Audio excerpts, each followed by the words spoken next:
Bon matin. So, bon matin. Why are you smiling? I'm smiling because I'm alive. I'm happy about being alive. We survived, huh? We did. We survived. So we thought we would do this little recap to share with you our experience. And I wanted to ask Jacques actually a couple of things. I know he was joking a lot through the whole video, but maybe he wasn't joking. Uh, but I want to ask you two things. What was the highlight for you? A couple of highlights of the whole 10 days, and also perhaps a couple of lowlights.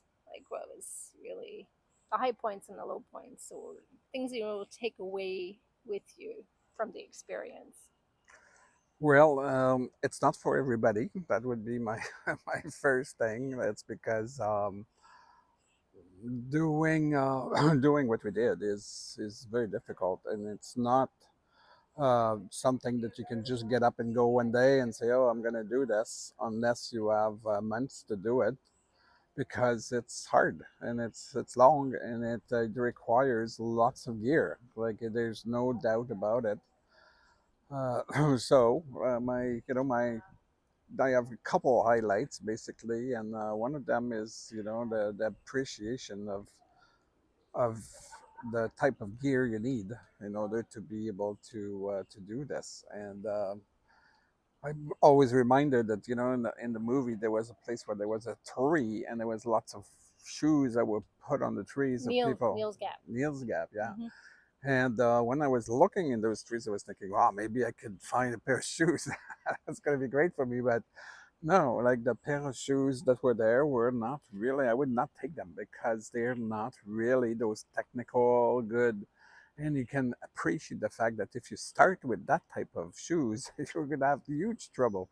You would have huge blisters. You would have so the fact that I had the right socks, thanks to you, the fact that I had the right shoes, thanks to you, the fact that we had also treated our clothing with permethrin, so that the ticks would not come. And we had like all the gears, the long pants, we are equipped for the cold, for the like some nights was freezing temperature, and we had all the gears that we needed.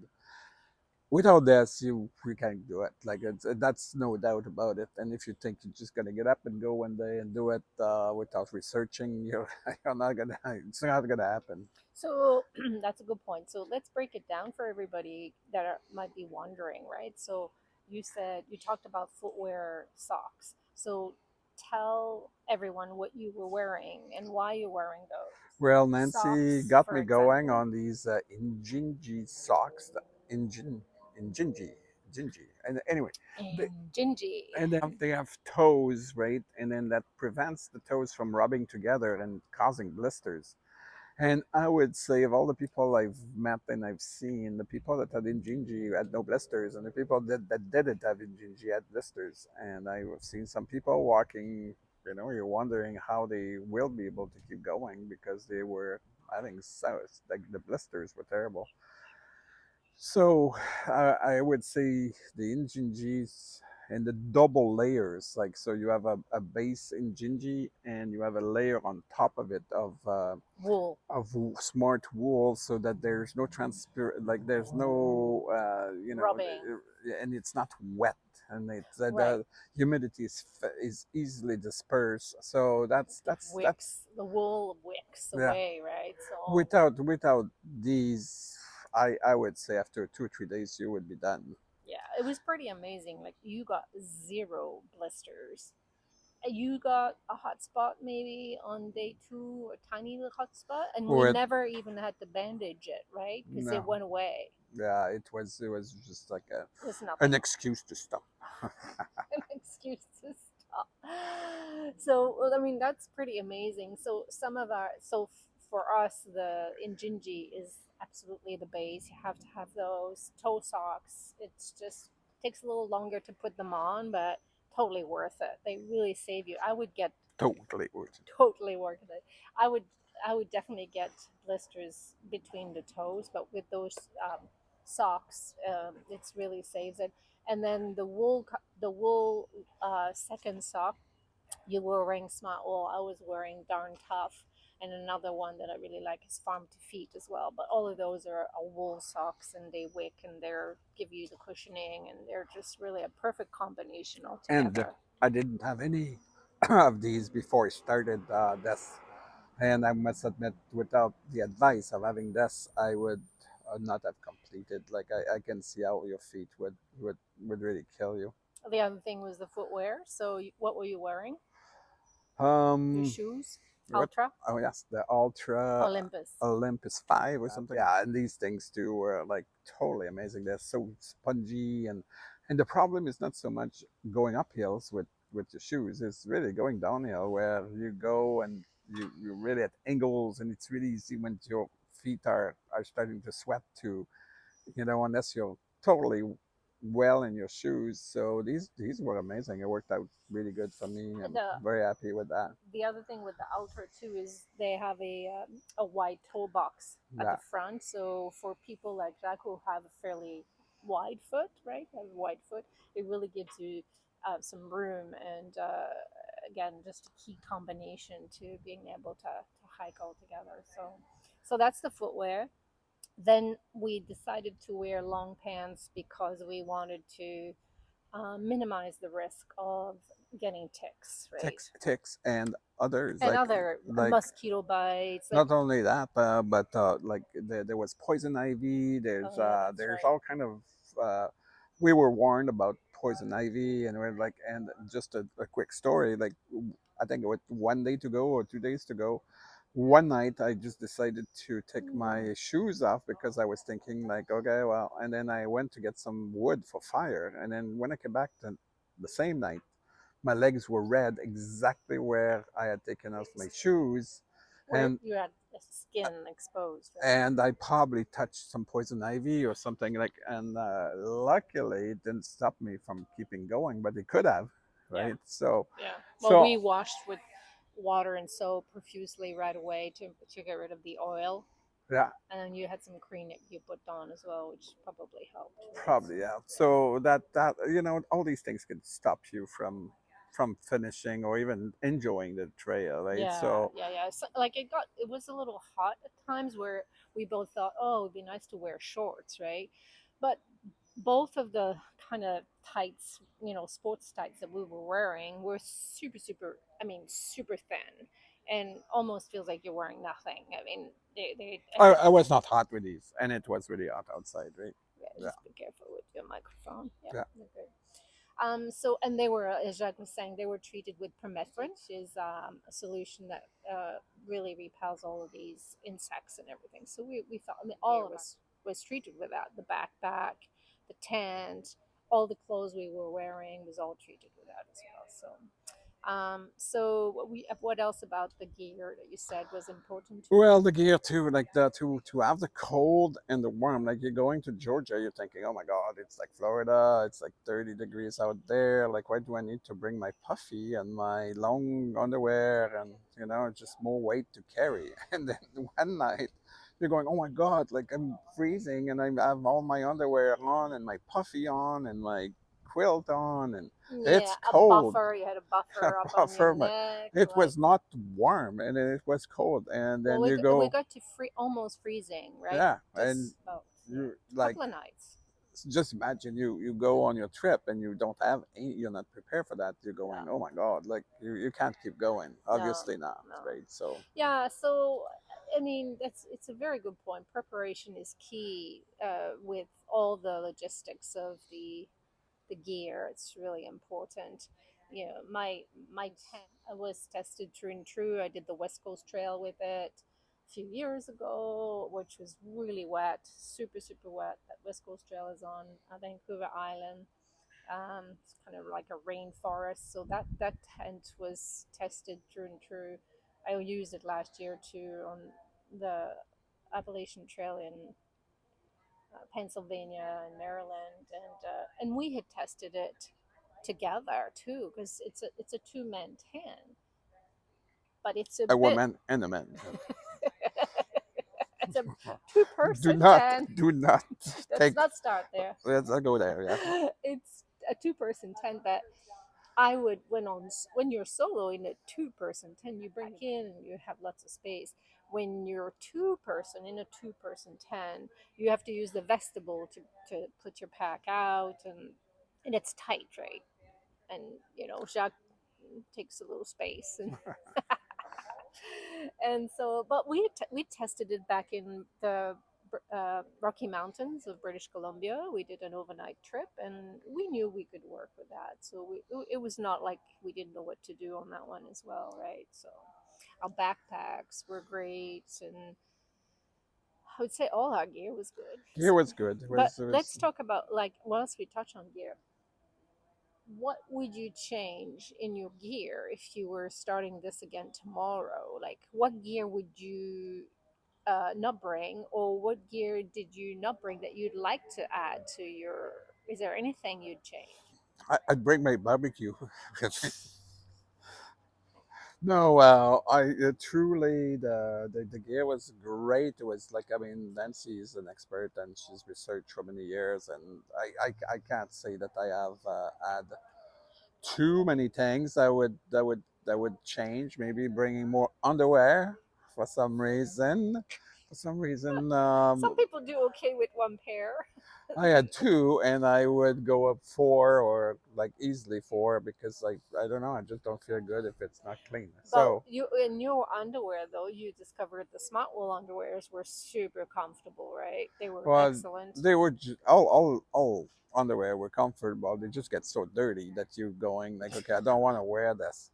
So that would be something I would change for sure. And now talking of dirty, um, if you catch, the norovirus or you catch any type of virus, you're done on your trip. So we were extremely careful with soap and wash station at the tent, not going to privies, not going Picnic to table, picnic table shelters. shelters, like, or even rocks or place that are popular that you know that everybody's going to sit there to watch something. We try to avoid these, and guess what? We avoided any type of, of viruses and stuff like this that could have been to us. And the fact that you have the right gear, the fact that you actually are careful about your hygiene, you wash your hands every day, like every day, like 5 times a day, and you carry with Many you times your, a oh day. my, like all the time Yeah. that you might have touched something. And the fact that you have the right gear and stuff allows us to suffer going up the hills and going down the hills. Suffer one more day of hiking.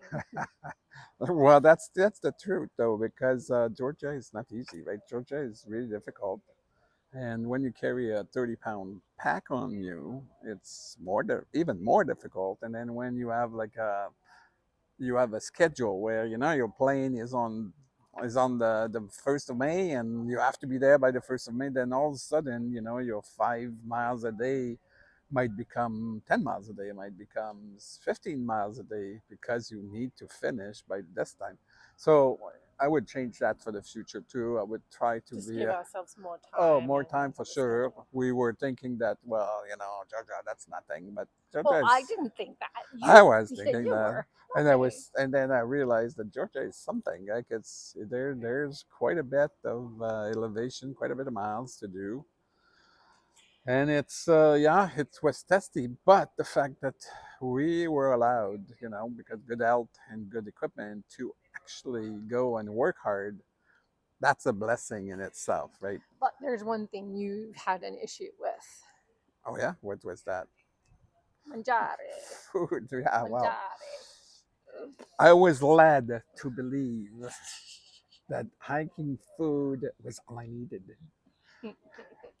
And obviously, they didn't think that you needed 5,000 calories a day, and that a little pouch of oatmeal was 180 calories. So you would need like 20, 30 of them to even keep going in a day. So obviously, it was might work for my amazing Nancy, but probably not as much when you spend probably the double the calories a day because you're heavier and you just like have more muscles and more everything. So this was definitely A learning. a little bit of a problem for me. Yeah, and like I don't know if you explain what bunking is, but No. bunking is an expression that we have, in sport, where if you're going on a long ride and you don't take any food with you as you go on cycling, then you start losing all your energy to a point where they call that bunking, where you can't go anymore. You just are You dead. go bonk.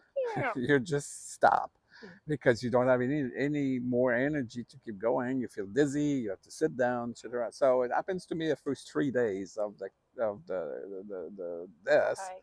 and then it even happened a little one time more later on, and it's just an indication that you're not having enough Energy. Fuel. fuel Fuel. to keep going, Yeah. and you're demanding way more than your demands of energy are way more than what you I intake. mean, we were hiking 6 to 7 to 8 hours a day. Yeah, This is and like exercising, every my day. my little belly has definitely fat in it, but like fat is not necessarily sugar, and it's not necessarily transform, and but it's not It's like good you though. need. Fat is good. You did use some. I can attest that he did use some of his fat, Well, as for I sure. have. As I have. I think talking about that, I probably lost about 8 pounds. You didn't weigh yourself, but he's lost 10 pounds for sure.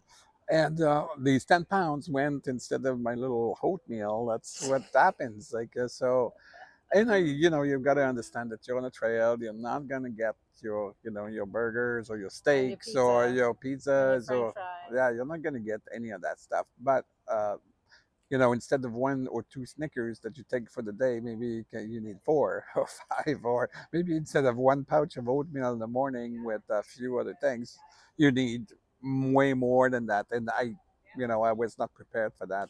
And and to that point, like for me, and I tried to prepare Jacques on that as well, but we did a little bit of it, but not as much. Like for me, when I um, prepared to do the solo hiking, I tried all the food that I was going to be eating on trail, like for over several weeks. I would test my breakfast, I'd taste my lunch, I'd taste my dinner. I bought dehydrated meals to see if I liked them. Like I did as much research on the food that would work for me and that would be sufficient for me that I did for gear and for training physically and mentally and all of this. So we did a little bit of that for you, but obviously, see, we didn't do as much as we should have because it didn't work out great for you. But it's a learning, and then next time you'll know what to do. Like we've discovered that you can get dehydrated eggs, and it's easy enough to make them, and that works good for you. You like them, and it feeds you. We also discovered, even for me, that I didn't carry enough fat. I had a lot of protein and a lot of carb, but I was missing some fat. I had olive oil in little sachets, but in prior trips, I would cook a whole pound of bacon, put them in a little Ziploc, and then I would just eat them during the day. And that was really good protein fat that was readily Well, available. fat is really the It's key to super that stuff. important, Yeah. right? So So yeah, yeah, no, that's like good. fat, in normal life, you always try to say, "Oh, I'm gonna avoid it," but you don't No, spend you five need it. thousand calorie a No, day, right? So that exactly. that was one of the things. But the last point that you've asked me, Yeah. I'll tell you my last point is that I don't know about the Appalachian Trail. Like probably many people didn't know when they started, and that's why the tree has so many boots and stuff, 30 right? miles in is Neil's Gap. So after 30 miles only, a lot of people quit.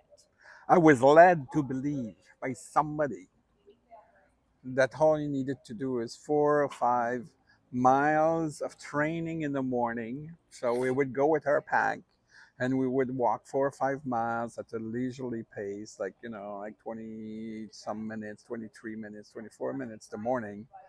Then that would be our training for the morning. And then usually it was pretty flat.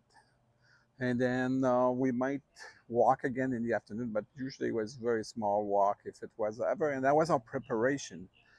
Never was it like taught in for me in my mind that It's not 4 hour in the morning with 3 hours of break and then a couple more miles in the afternoon. It's 8 hours straight of going mountains, up mountains and down mountains that you can't go very fast because first of all it's steep and on the way down it's steep too. So you can't, Technical sometimes. yeah, you can't really move Wet. that quick, Yeah, yeah. wet or with Yeah. stones and with rocks. And so Mhm.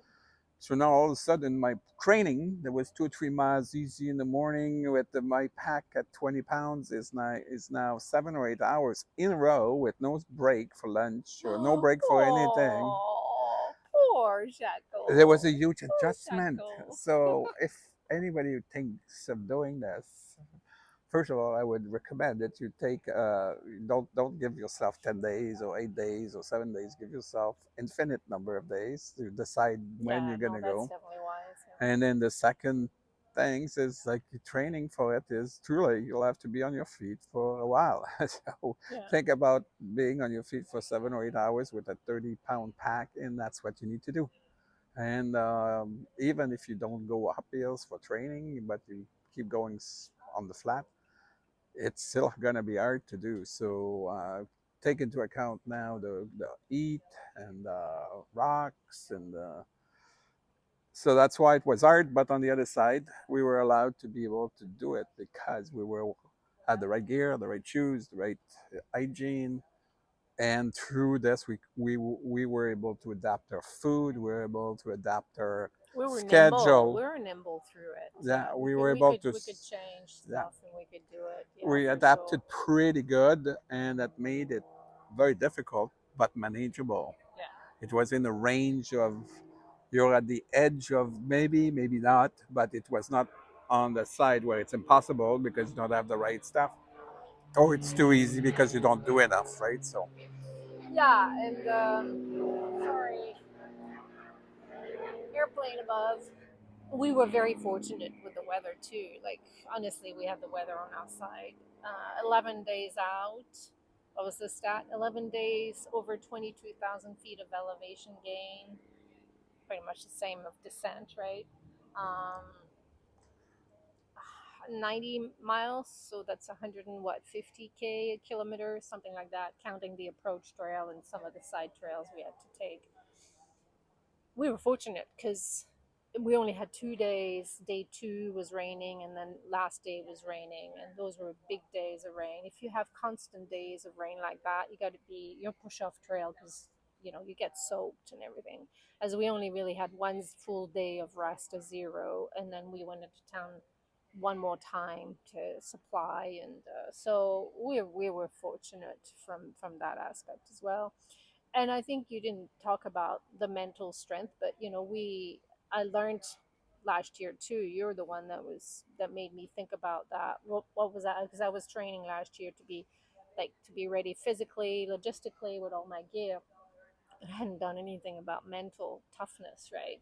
And so I tried to work on that last year. You have it already because you're a Olympian athlete, you have mental toughness already. So, but this was helpful this time around as well, where it's raining, everything's wet, and but we're like, no, we've got this, it's okay. And when I was, you had this. I was you had following. this, I you was had this following. too, you had this too. No, we helped each other. One day I was the one that was like I can't say I was bunking, but I was getting low on energy, not having breakfast, not having eaten, or I was overheated one day too, and that was really hard. I didn't have the right headwear. That was a learning for me.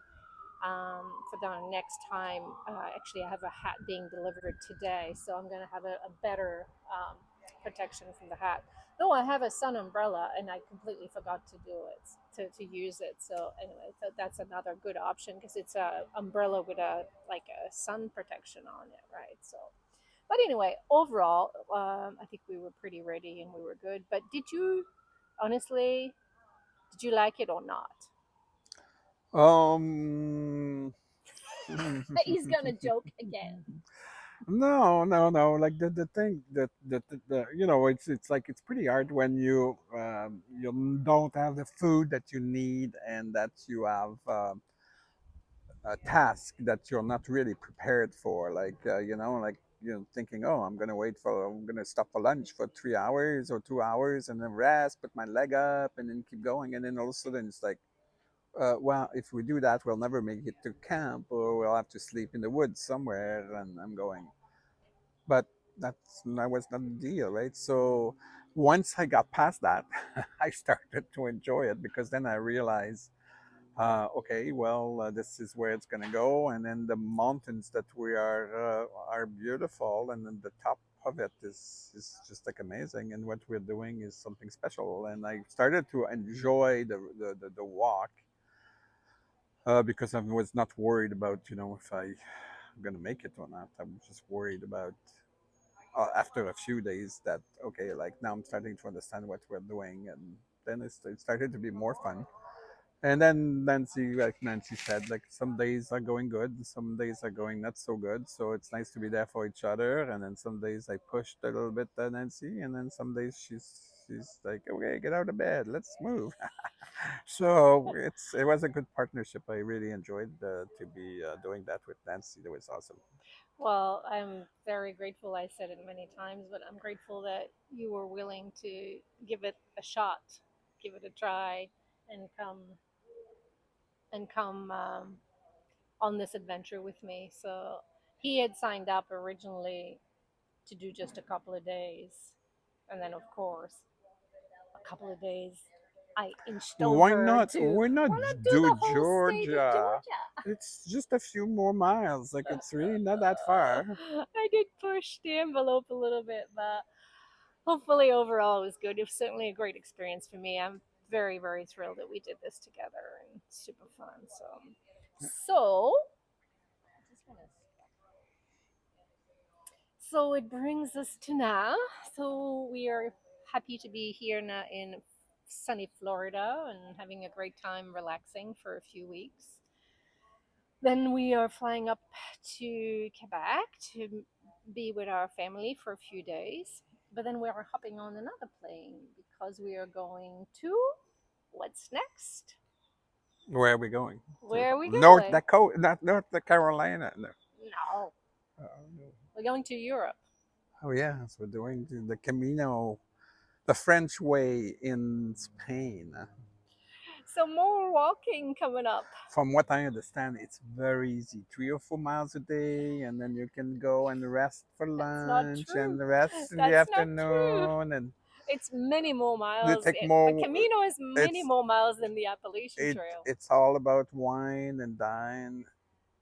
Well, the big difference with the Camino, so it's the Camino del Santiago, which is if you've never heard of it, you look it up, but it's a pilgrim walk for many people. You go from the east coast in the front of Spain.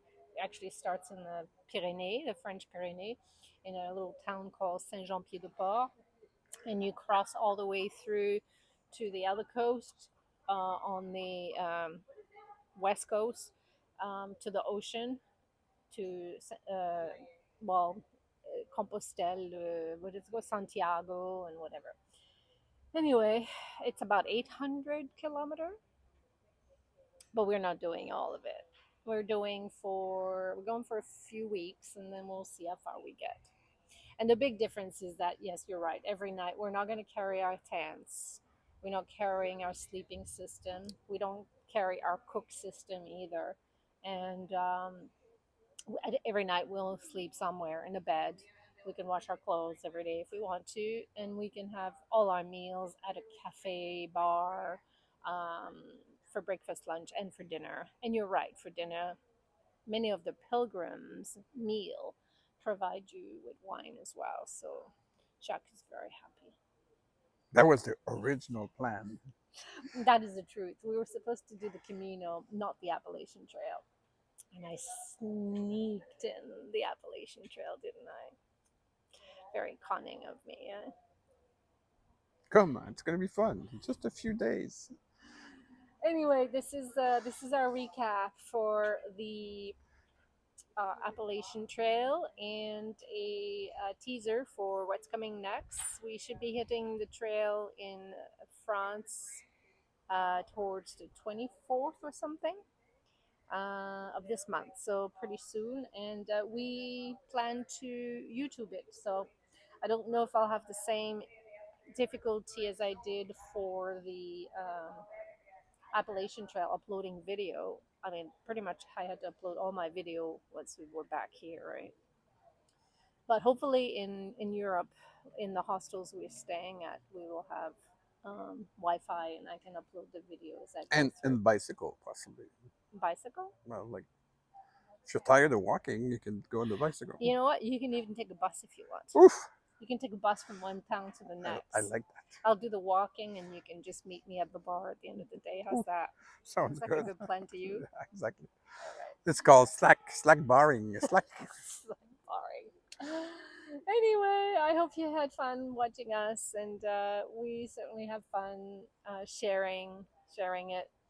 And all the videos, Jacques translated them this morning, so they're all available in French now too. Subtitle. Right? Subtitle pour tous nos amis du Québec et la famille. Tous les vidéos jusqu'à aujourd'hui ont été sous-titrés en français. Donc, si vous voulez les revoir... Peser sur le petit CC là, en haut. Là. Ouais, il faut peser sur le CC, le Closed Caption Little Button, le petit bouton. Et puis, choisissez le français, ouais. La langue française, et vous allez avoir les sous-titres. Just explaining to my family, our family in Quebec, that the French subtitles have been added by Jacques, so that's all available now as well. So, anyway, on that note, we're gonna go and spend a little time at the beach and at the pool, and stay tuned, and we'll see you soon. Bye.